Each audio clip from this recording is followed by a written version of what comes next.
तो क्या योगी आदित्यनाथ की होगी बीजेपी से छुट्टी? क्या केशव प्रसाद मौर्य बनेंगे उत्तर प्रदेश के नए मुख्यमंत्री? क्या योगी आदित्यनाथ के खिलाफ भारतीय जनता पार्टी में बड़ा खेल हो रहा है? जहां दर्शकों, आपने सही सुना, उत्तर प्रदेश विधानसभा चुनाव से पहले एक बार फिर से योगी आदित्यनाथ के राजनीतिक भविष्य को लेकर सवाल उठने लगे हैं। सवाल इस बात को लेकर कि क्या योगी आदित्यनाथ को अब मुख्यमंत्री की कुर्सी से हटाने की तैयारी चल रही है? क्या योगी आदित्यनाथ को अब साइडलाइन करने की तैयारी चल रही है? क्या योगी आदित्यनाथ अब कहीं ना कहीं उनके साथ बड़ा खेल होने वाला है? क्या केशव प्रसाद मौर्य अब उत्तर प्रदेश में मुख्यमंत्री बनने जा रही हैं? कई बड़े सवाल हैं, क्योंकि जिस तरीके से भारतीय जनता पार्टी में इस वक्त लखनऊ बनाम दिल्ली की राजनीति देखी जा रही है, लखनऊ बनाम दिल्ली का शीत युद्ध देखने को मिल रहा है। ऐसे में सवाल इस बात को लेकर उठ रहे हैं कि योगी आदित्यनाथ का सियासी भविष्य क्या होगा। योगी आदित्यनाथ ने हाल ही में कई ऐसे बयान दिए जिससे साफ जाहिर होता है कि वो इस बात को समझ चुके हैं। जाहिर तौर पर एक न्यूज चैनल से बातचीत के दौरान उनसे जब मुख्यमंत्री को लेकर सवाल किया गया कि क्या आप तीसरी बार मुख्यमंत्री बनेंगे, तो उन्होंने कहा, मैं कोशिश भी नहीं करूंगा। बीजेपी का कोई भी कार्यकर्ता मुख्यमंत्री बन सकता है और शीर्ष नेतृत्व ही फैसला करेगा। योगी आदित्यनाथ को यूं तो ये कहा जाता है कि वो प्रधानमंत्री की दावेदारी रखते हैं, यानी मोदी के बाद अगर कोई ऐसा चेहरा है बीजेपी में जो प्रधानमंत्री बन सकता है तो वो है योगी आदित्यनाथ। लेकिन अब उनकी मुख्यमंत्री की कुर्सी पर भी सवाल उठने लगे हैं। उनकी मुख्यमंत्री की कुर्सी पर खतरा मंडराने लगा है। योगी आदित्यनाथ ने आखिर क्यों कहा कि मैं कोशिश भी नहीं करूंगा? जब उनसे सवाल किया गया कि क्या आप दिल्ली जाना पसंद करेंगे, तो उन्होंने साफ तौर पर कहा कि मैं गोरखपुर जाना ज्यादा पसंद करूंगा। तो क्या योगी आदित्यनाथ खुद ही अब भारतीय जनता पार्टी से बाहर हो जाएंगे? क्या योगी आदित्यनाथ खुद ही राजनीति छोड़ देंगे? क्या योगी आदित्यनाथ इस खेल के तमाम पहलुओं को समझ रहे हैं? मेरे साथ इस मुद्दे पर बातचीत करने के लिए नाज़मीन मौजूद है। नाज़मीन, जिस तरीके से एक के बाद एक योगी आदित्यनाथ के ऐसे बयान सामने आ रहे हैं जिससे साफ संकेत मिलता है कि कहीं ना कहीं उनके मन में अपने ही राजनीतिक भविष्य को लेकर चिंता का विषय है। साफ तौर पर केशव प्रसाद मौर्य बनाम योगी आदित्यनाथ की जो कॉन्फ्लिक्ट है वो किसी से छुपी नहीं है। एक बार फिर से उत्तर प्रदेश में विधानसभा चुनाव की तैयारियां शुरू हो गई। क्या लगता है आपको कि योगी आदित्यनाथ को साइडलाइन कर दिया जाएगा?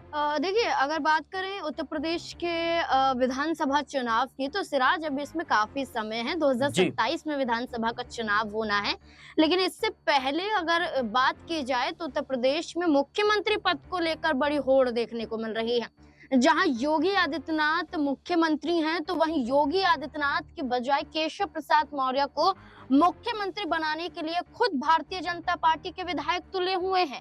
खुद भरे मंच से कहते हैं कि हम चाहते हैं कि योगी बाबा दिल्ली रवाना हो जाएं और केशव प्रसाद मौर्य, जो न सिर्फ मौर्य समाज के लिए ही जाने जाते हैं, बल्कि पूरा उत्तर प्रदेश भी उनका समर्थन करता है। तो केशव प्रसाद मौर्य को मुख्यमंत्री बनाने के लिए न सिर्फ विधायकों की सहमति दिखाई दे रही है कि खुद केशव प्रसाद मौर्य भी कई मौके पर योगी आदित्यनाथ के फैसलों से विपरीत अपना रुख आजमाते हुए नजर आए हैं। चाहे नेम प्लेट का मुद्दा हो, चाहे फिर बैठक ही क्यों ना हो विधायकों संग, यहाँ केशव प्रसाद मौर्य ने खुद योगी आदित्यनाथ का साथ नहीं दिया।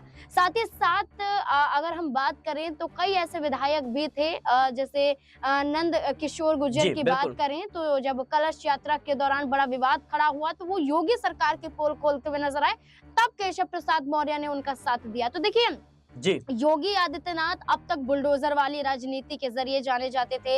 योगी आदित्यनाथ का चाबुक चलता था। हर वक्त ये देखा जाता था कि जहां भी अवैध निर्माण है या कुछ ऐसी गतिविधियां देखी जाती हैं जो सरकार के विपरीत हैं या माहौल के विपरीत हैं, तो बुलडोजर चला दिया जाता था और इंसाफ हो जाता था।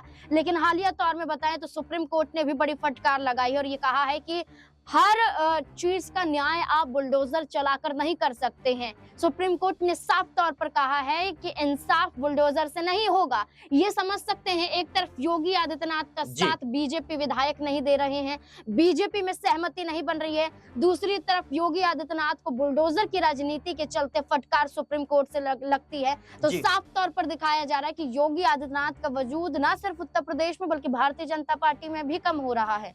नाज़मीन, लेकिन जिस तरीके से देखा जाए तो केशव प्रसाद मौर्य बनाम योगी आदित्यनाथ की जो लड़ाई है, क्या लगता है आपको कि भारतीय जनता पार्टी अब कहीं ना कहीं बड़ा फैसला लेने जा रही है? क्योंकि देखा जाए तो जिस तरीके से योगी आदित्यनाथ की जो कोर हिंदुत्व वाली एक कट्टर हिंदुत्व वाली छवि है, उस पर भी कहीं ना कहीं वार करने की लगातार कोशिश हो रही है। चाहे वो तमाम चीजें हो, उसको लेकर के हाल ही में एक बीजेपी विधायक ने खुले तौर पर आरोप लगाया कि योगी सरकार होने के बावजूद गौ तस्करी जो है बड़े पैमाने पर हो रही है। तो कहीं ना कहीं योगी आदित्यनाथ की नीतियों पर भी सवाल उठ रहे हैं। दूसरी तरफ बुलडोजर का आपने जिक्र किया, जिसका सीधे तौर पर रोक जिस पर जो है सुप्रीम कोर्ट ने लगा दी है, और भारतीय जनता पार्टी में ही कई ऐसे नेता हैं जो इस बुलडोजर नीति की खिलाफत करते हैं। इसमें सबसे बड़ा नाम आता है बृजभूषण शरण सिंह का। बृजभूषण शरण सिंह साफ तौर पर इस बात की खिलाफत कर चुके हैं कि बुलडोजर चलाया जा रहा है, किसी को घर गिराया जा रहा है। लेकिन अभी जिस तरीके से बिहार में विधानसभा के चुनाव हैं, उत्तर प्रदेश में उसके बाद चुनाव है, क्या लगता है आपको कि उत्तर प्रदेश में चुनाव से पहले कहीं ना कहीं योगी आदित्यनाथ को साइलेंट किया जाएगा? क्योंकि लगातार कई विधायकों के द्वारा ये मांग की जा रही है कि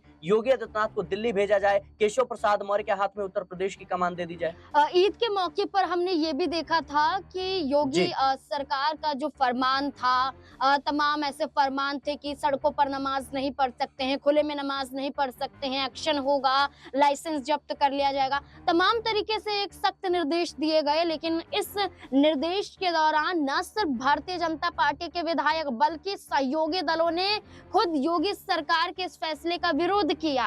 योगी पुलिस द्वारा ये निर्देश जो जारी किए गए थे, इसकी खिलाफत करते हुए नजर आए, जिसमें आरएलडी प्रमुख जयंत चौधरी दिखाई दिए। जयंत चौधरी ने कहा कि जब होली खुले में मनाई जा सकती है तो ईद की नमाज क्यों नहीं खुले में पढ़ी जा सकती है। तो तमाम तरीके से देखिए कि जयंत चौधरी नेम प्लेट वाले विवाद पर भी योगी आदित्यनाथ का साथ नहीं देते हुए नजर आए थे। ईद की नमाज को लेकर भी जयंत चौधरी ने अलग रूप अपनाया।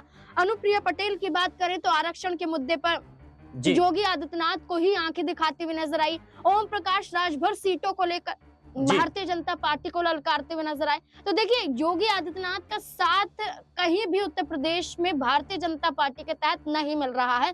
इसमें बड़ी बात कि दिल्ली जाने का मकसद क्या है? क्या दिल्ली जाने का मकसद प्रधानमंत्री की कुर्सी पर बैठना है, या दिल्ली जाने का मतलब किसी सांसद के रूप में नजर आता है? तो ऐसे में देखा जाए तो योगी आदित्यनाथ से सीधा सवाल किया जाता है कि प्रधानमंत्री पद को लेकर आप क्या सोचते हैं?